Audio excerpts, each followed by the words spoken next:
Hello, this is Michael Gross, and you're watching What's Neat with Ken Patterson. No screen capture tonight. All right. I know, and where's my notes? Okay. Thank you. You may need them. Hey, bye. We survived the holidays.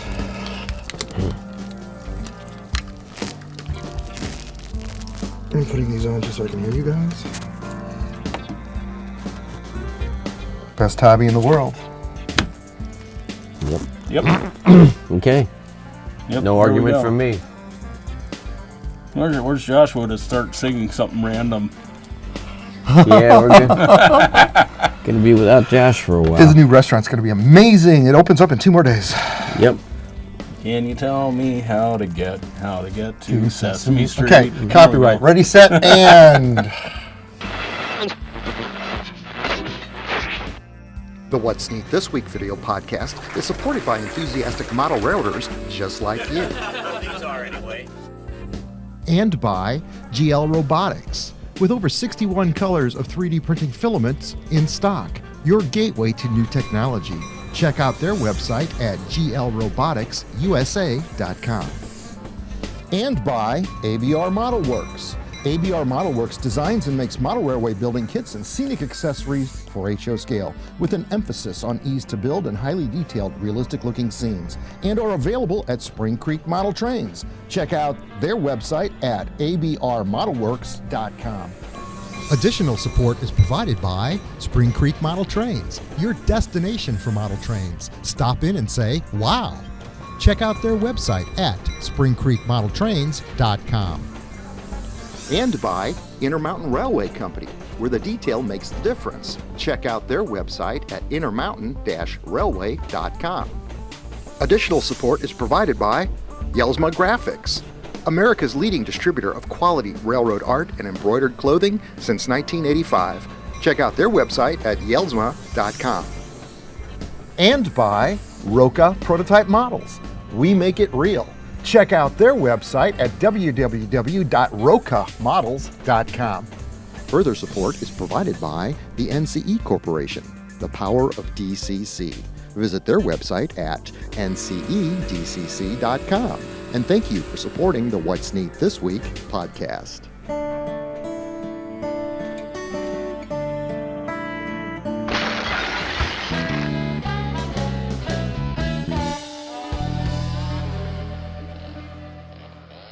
This is the What's Neat This Week show number 220 for January 7th, 2023.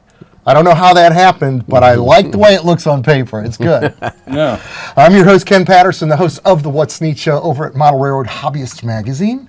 And the video that we ran in November on how to build that Lightner trestle has got over 51,000 views. So a lot of people out there are learning how to scratch build trestles. And that's wonderful because I know how much they like how-tos. And that video took 9 months to film that video. So that was a home run for the trestle video for Lightner trestle. Also, the December video is out right now. I think it's got 12,000 views. It's just getting started. In that video, Jennifer Kirk shares with us the large-scale ride-on trains that they have in the UK. The readers' comments on that are very kind. They're very good. They love Jenny's segment on that, and her interview skills are always good. So thank you, Jennifer, for doing that for the What's Neat show. Also, we have some drone footage from our favorite drone pilot, Dan Scheidel. And this drone footage is a compilation of some of his best work he's ever done, where he put together all these various parts of the United States and the western part of the country, where he likes to fly this drone over scenery where there's either pine trees or no trees at all. It's absolutely amazing. Cliffs, rivers, BNSF. It's just beautiful material in the December video. Also, KR Models. You'll remember that company. We were talking about their GT3 and their Shay earlier in the month of November. That's right. They're in that because I did a photo shoot using their locomotives, and Jeff over at Model Railroad Hobbyist wanted me to expose those models to share them with the viewers and the readers of the magazine. So that was a good segment. Also, Larry Harrington from Bachman Industries in Philadelphia, Pennsylvania, shows us, I think it's the Bachman Easy Command system, the Easy DCC system, which has completely been upgraded. It comes in the same package, the same box, but everything about it on the inside's been upgraded. A lot of features and a full 28 functions. So, yeah. That's a step up. Yes. It was absolutely awesome. The January video is done. That will be coming out next week. In that video, I built a diorama that was an auto rack loading facility on one side. Yeah, remember, I borrowed your ramp? Unloading ramp for the... Yep. So that we could expose these cars from Roca, R-O-K-A, Roca models. And that turned out to be a really neat build diorama-wise. And then also in that video, I think Larry Harrington shares with us the brand new G-scale -9 locomotives that they finally have the production units available. So absolutely beautiful. I can't wait to see those running on the Garden Railroad in the backyard. The February What's Neat video is going to be interesting in that since everybody liked the trestle build, they want to see more how-tos. They want to see stuff built. They like layout interviews, but they really like seeing stuff get built. How many people have asked me to finish that N-scale layout back there? Yeah. That's right, yeah. Oh, Lord. But what I did for that January or February show, and I'll do it for February, March, April, and May, is a 4-part segment. Each segment's 30 minutes long, sharing how to build a narrow gauge shelf layout that then gets built into a full-size layout, a permanent layout, where you can interchange one shelf layout that fits in the same spot as an identical another one that's a foot by 6 feet long with a turntable and buildings and engine house and all this and that.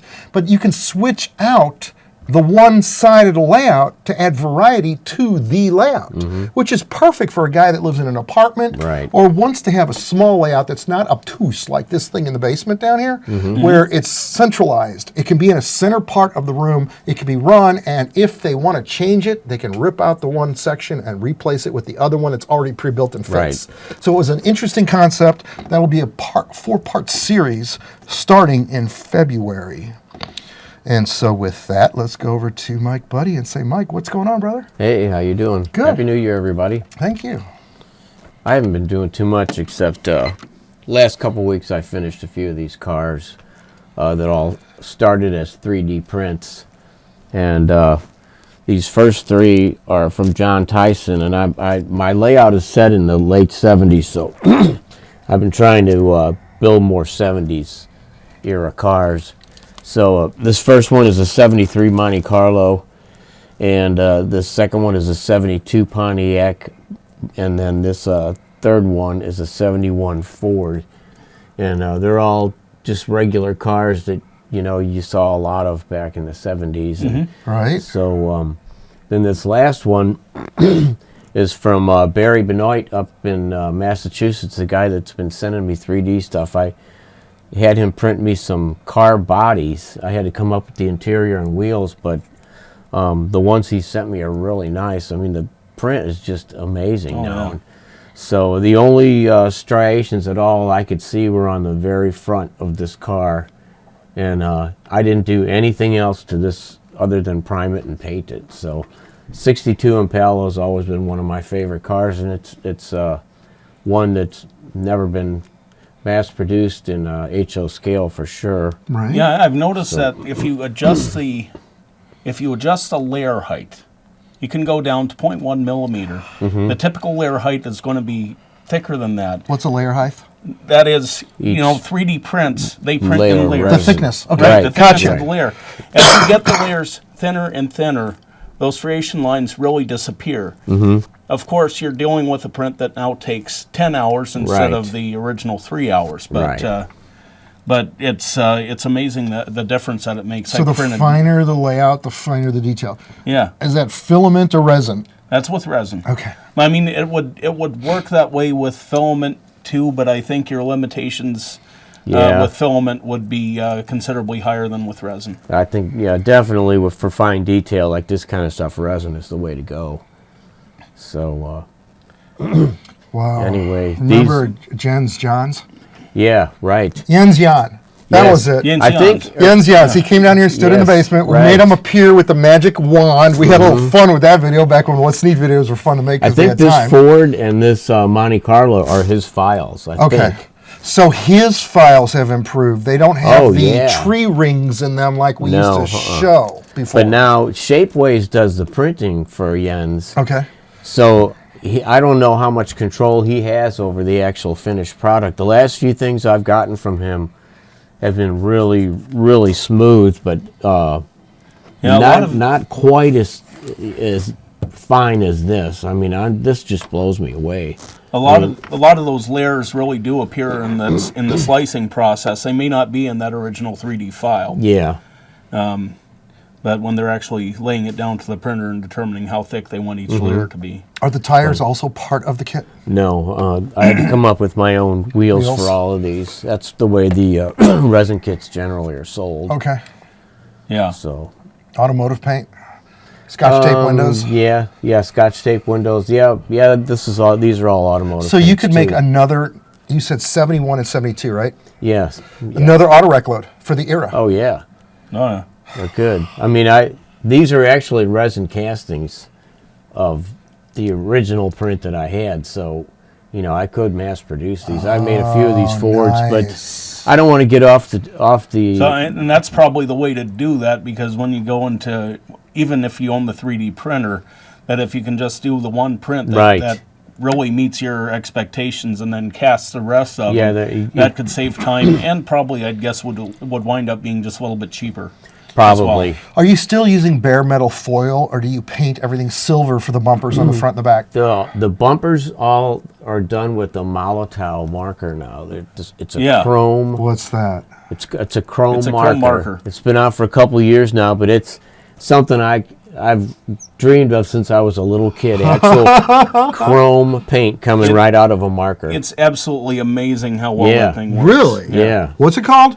Molotov. Just like Molotov, except it's a W on the end. In fact, when I was making Tyler's, when I was making his Infinity Gauntlet, the glove. Yeah. I just saw that today in the closet. Yeah, so I used that Molotov pen inside, where the LEDs go, to give it that nice reflective surface. Nice.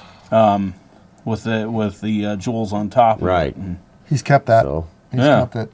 Yeah, All right, so you guys were telling me about Christmas, and I asked you, what'd you guys get for Christmas?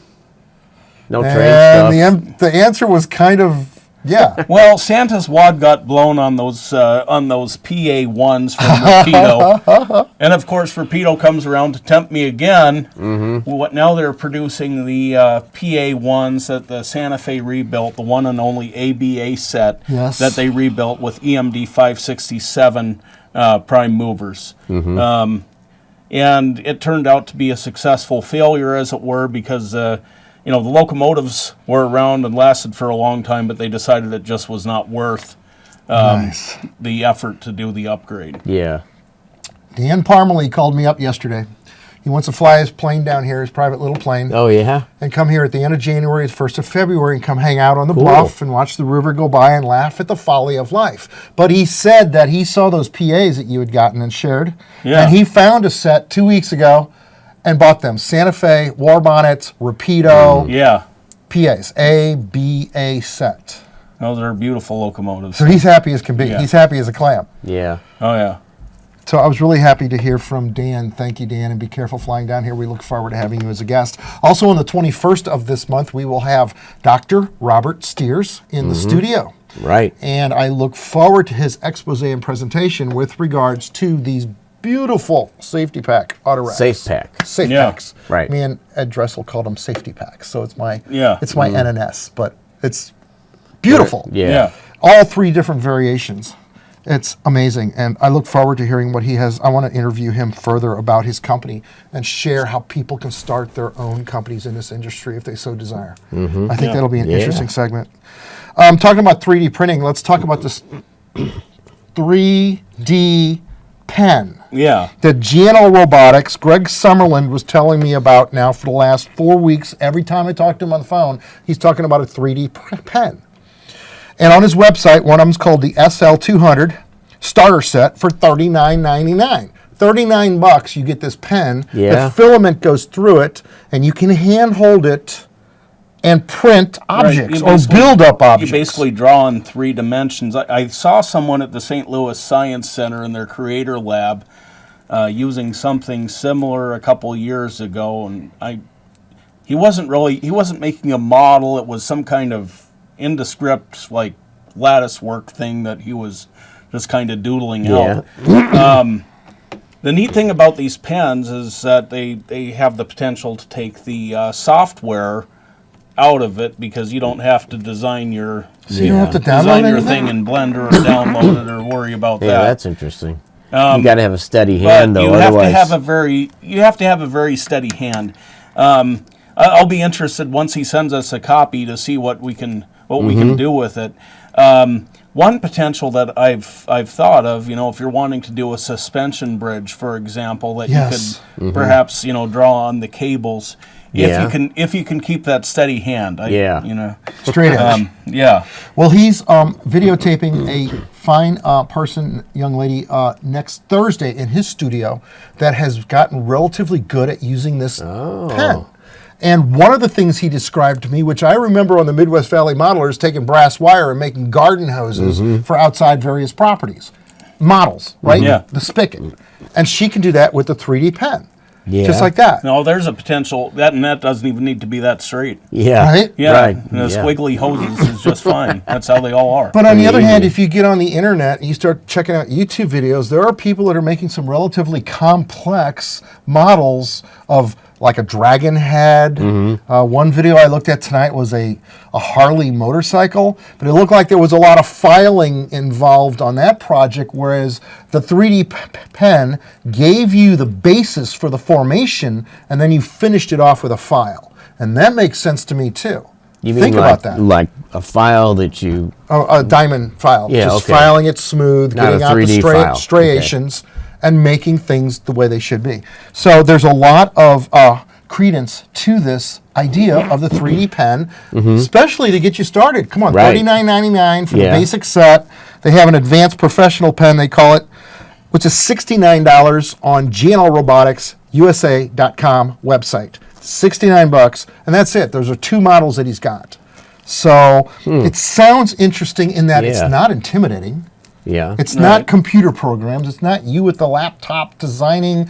Oh my God, I wish you were going to show off what you were designing tonight. I'm going to say it. He is building a steam tractor Yeah, in it's HO scale. yeah. I It's saw it on a his steam computer. tractor, and I can I'll shoot B-roll right now. Well, I'll send you screenshots and stuff of it. A couple, and you can probably show the B-roll from, I think it was September 2021 when I was at Gossel. When I was at Gossel Threshing Days Right. in Kansas. I shared And that video. and it's one of the steam tractors that I saw there. It's a very small case steam tractor, about the size of a Suburban, really, like not much larger than that. Very small for a steam tractor. But they were running a threshing machine with it, complete with the belt linkage and all of that. And I was just, sort of sitting around at my in-laws' house thinking of projects, and then she had me do a threshing stone earlier, and I thought, well, why don't I do a threshing, a threshing machine and steam tractor, and that kind of thing could fit into just about any era, because how many small towns throughout the Midwest have their annual harvest festivals or celebrate their centennials, and they always would bring out these steam tractors. I remember seeing one when I was 5 years old. It was really impressive. I was about the same age. Yeah. I was in third grade in Springfield, Missouri, when my father took me down in Springfield, Missouri to a steam tractor convention. Yeah. I had no idea what he was talking about. We got into the Gremlin, the little blue Gremlin. Yeah. And I'm riding in the back seat, right? Because I couldn't drive back then, but I wanted to. And we went to this tractor on all these, you could smell the smell of steam tractors, the greasy steam smell. Really stuck in my heart. Well, that's actually one of those scented candles that I've seen advertised on They make Facebook. those? No, of course not. It's a spoof. Shit, but I'd buy the grease and coal smoke smell. Yeah. And I don't think they actually make it, but it kind of beat Pie Spice. Now, what era are those, like 1910, 1920? Or? They were used, I think, from the 1890s on up.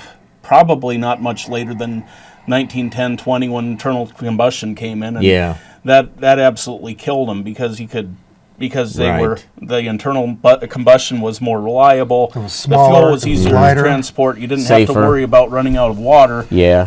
Setting the fields on fire. Right, right. Which Well, happened. And you'll notice on that video that we may be looking at right now, there's a good 50-yard belt between that Yeah. steam tractor and the threshing machine, just so that there's sparks. There's minimal danger of sparks coming from that steam. That's right, the tractor and distance. You told me igniting about that. Igniting the hay. I know, Yeah. I just saw that edit in my head. Back to the Christmas question. I got something for Christmas. Oh, It's yeah? actually the only train I bought all year. Let's think about that. Is that true? Yeah. Boy, I can't think say it is. that. I have only bought one train this year, and it's these two tenders that go behind the big boy. And otherwise, prior to that, they were from, I think, Northern steam locomotives of the Union Pacific fleet, and then they might have used them behind turbines, the yeah. slab and or veranda Yeah. turbines. So yeah, rock and roll. My big boy on the shelf, which is buried up here somewhere, now has two twins to ride behind it. So it looks like an excursion locomotive. I'm never going to get all the passenger cars and build the entire fleet. I've already had a Union Pacific train years ago and got rid of it. Yeah. Just- one in brass and one Just in have plastic. James both. Wright come over for a visit and ask that he Yes. bring his passenger car fleet with him. Come on, James. Come on down. Yeah. How is he doing? He's one of my good, favorite man. He- YouTubers out He's there. building Yeah. his layout in his new house. He's Yeah.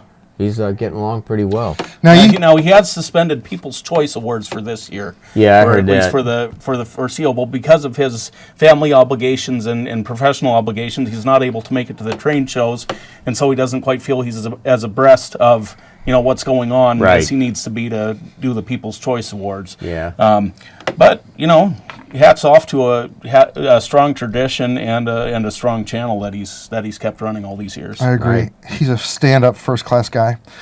We talked about the pen. The one thing I do want to say is, and you were explaining to me, this show coming up at the end of the month, Amherst. Amherst. Oh, yeah. That's in Springfield, Massachusetts, right? Right. Yep. That's one of the biggest shows on the East Coast at the end of January every year. Yeah. Denny Yelsma from Yelsma Graphics, Yelsma.com, is going to be there. And as you recall at Train Fest, he was going to give out the What's Neat this week, little caps, Yeah. to all the people that would come up and ask for them. And he ran out of caps in 15 minutes. The first 15 minutes of the show, he ran out. He said he's not going to do that this year. He's having hundreds of hats, cases of them. He's going to bring them to the show, and he said he's not running out this time. So, That is up- a challenge, folks. walk Yeah. up to See Denny. to it that he runs out. This is Yeah. a huge show. We love Denny. We really love his enthusiasm for what it is we do to help promote the best hobby in the world. We thank him for his support. And I look forward to hearing from all the wonderful folks that do pick up a free hat if you go up to Denny Yelsma at his booth and ask for one and take a picture of you wearing it so we can show you off in the show. Wouldn't that be fun? Oh, yeah. Right? Right. And that is everything. Yeah, it'd be in neat if my we could notes. have like a slideshow of people wearing those hats. Right? Yeah. Man, So- I'd love to make it to that Amherst show one of these years. It's bad to drive up there this time of year because of fly. the winter. Yeah, and you have to fly. So, Cocoa Beach was this week too. Cocoa Today- Beach? yesterday and today. Yeah. So That's the RPM meet. No, yeah, right. RPM meet, Cocoa Beach, Florida. And Bob is So down many there people. selling these. Yeah. At the show. Nice. So, Oh, yeah. The response has been tremendous. So far, he's done very well, and I look forward to his appearance on the show. James, Yeah. what did you bring tonight? Well, I brought, and we're not going to do B-roll of this because, frankly, it's not in good enough shape to be show quality of any kind. Okay. This is NJ Limited production from the 1960s of a Santa Fe 1800 class 262 Prairie type. The reason I got this, it's the exact representation of the locomotive that's on display in Military Park in Newton, Kansas. As a kid, I would go from Grandma and Grandpa's house. They lived on Pine Street, and I would walk across the tracks with the dog, and we'd go to the Military Park. I'd look at this locomotive. They put up a shelter around it, and I remember there was a Save 1880. Unfortunately, it didn't quite get to mechanical restoration or anything like that. So I saw the model, and so I painted it up a few years ago, and I thought I had a decent mechanically working model, and I added a bunch of lights to it. I think I gave it firebox flicker. I replaced the original number boards with number boards that I found on Shapeways that I had printed translucent so that I could light up the number boards.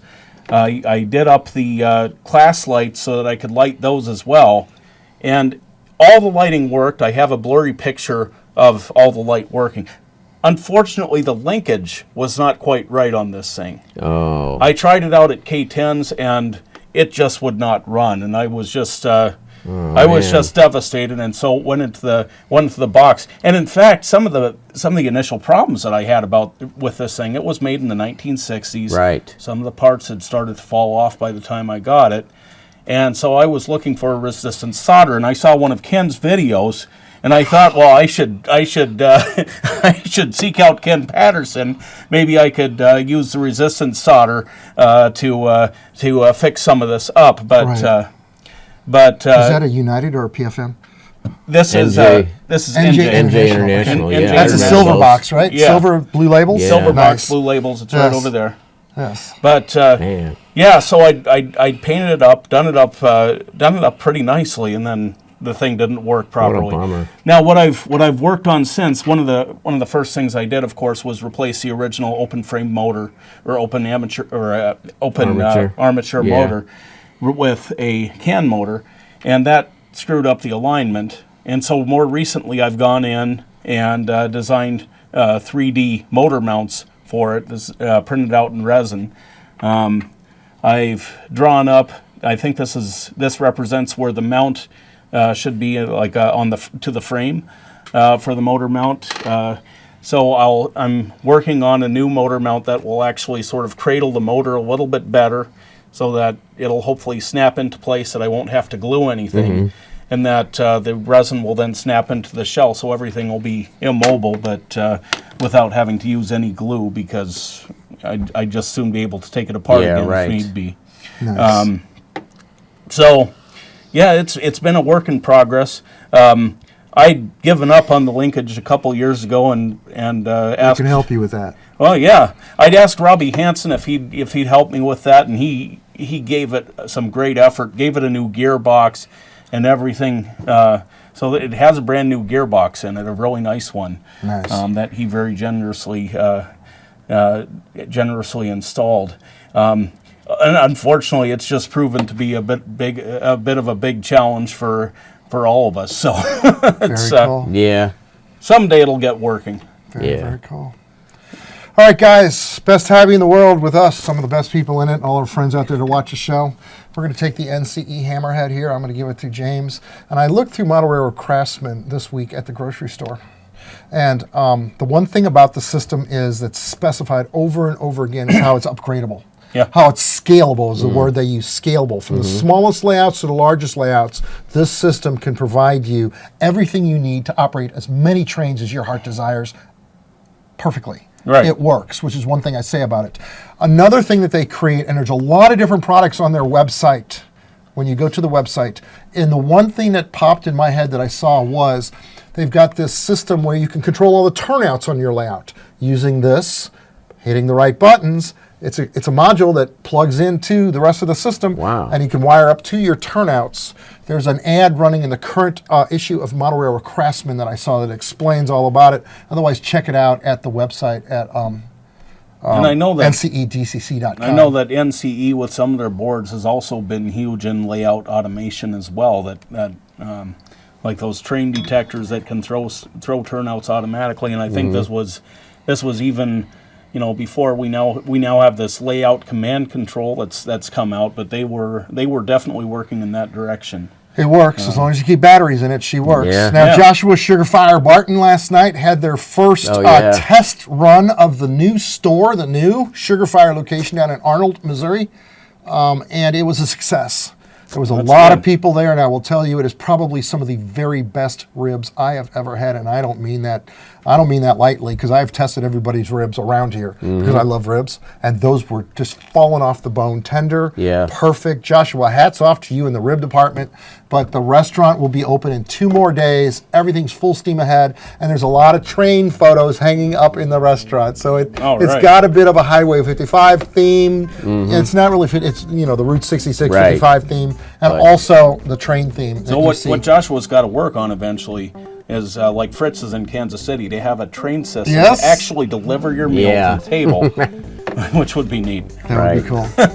All right, guys. With that, there's nothing else to cover tonight, so let's go run some trains. All right. All right. All right. What do you want to do for the thumbnail? You want to sit at the table and do something? You want to do something on the layout? Let's do something on the layout so we attract viewers. Okay. Do the cheap trick. This is not being recorded. It was. All right, we can do that. I will kill sound. I will kill 2 cameras. I've got to shoot B-roll of Mike's cars. I do remember that. Yeah, right? Do you want to do it on the table here, or you want to put it on the layout? However you want to do it, doesn't it? It'll work. Doesn't always do no matter what we touch. Camera 1. Alrighty. Video, but I'll pull a still picture of it. I gotta stand on something too so I can get behind you.